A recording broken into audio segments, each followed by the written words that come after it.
என்ன மாவுல கை வச்சுட்டேன். வாங்கிட்டு வந்தீங்களா நீங்க? இந்த கருப்பு கவுனி. நான் மாவுல கை வச்சுட்டேன். நாளை ஆயிட்டு. கருப்பு கவுனி அரிசி இயற்கையான முறையில செஞ்சது. ஆமாங்க.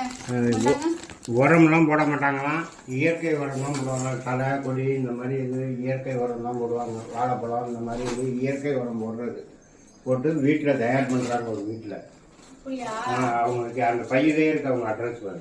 அது வந்து நாங்கள் இப்போ எங்கள் பொண்ணு இருக்குல்ல, இவங்கள்ட்ட தான் வந்து சிகப்பரிசி கருப்பரிசி மற்றபடி இந்த ஜாமான் எல்லாமே இயற்கையாக நம்ம உரம் அந்த மருந்து இதெல்லாம் தெளிக்காம இயற்கையாக விவசாயம் பண்ணுறது. நம்ம இந்த பக்கத்துலேயே எங்கள் வீட்டுக்கு பக்கத்துலேயே தான் இருக்கு அவங்க வீடு கூட. அதனால நமக்கு கண்ணுக்கு தெரிஞ்சு அவங்க செஞ்சு கொடுக்குறாங்க. அதனால சூப்பராக நல்லாவே இருக்குங்க. அள்ளிக்காமே என் கை மாவா இருக்கு. நல்லா எவ்வளோ சுத்தமாக எவ்வளோ நல்ல கலர்ஃபுல்லாக நல்லா இருக்குது பாருங்கள்.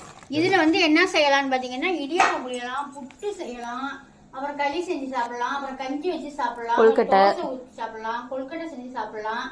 இதெல்லாம் இப்போ எல்லாருமே சாதாரண அரிசியை விட்டுட்டு இந்த மாதிரி கருப்பு கவுனி அப்புறம் சிவப்பு அரிசி அதுக்கு எல்லாரும் மாறிட்டாங்க. மாப்பிள்ளை சம்பா என்னென்னமோ அரிசி சொல்கிறாங்க.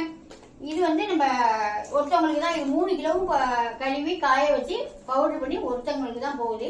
இந்த மாதிரி உங்களுக்கு இயற்கையாக விளையிறது அரிசியெல்லாம் வேணும்னா சொல்லுங்க, நாங்கள் வாங்கி சுத்தம் பண்ணி அரைச்சி தர்றோம். ஆஃபர் போயிட்டு இருக்குன்னு எத்தனை நாள் இருக்கு? 3 நாள் இருக்கா 2 நாள் இருக்கா? 3 நாள் இருக்கு. ஃப்ரீ ஷிப்பிங் போயிட்டு இருக்கு. யாருக்கு வேணுமோ டக்கு டக்குன்னு ஆர்டர் பண்ணி வாங்கிக்கோங்க. பாய்.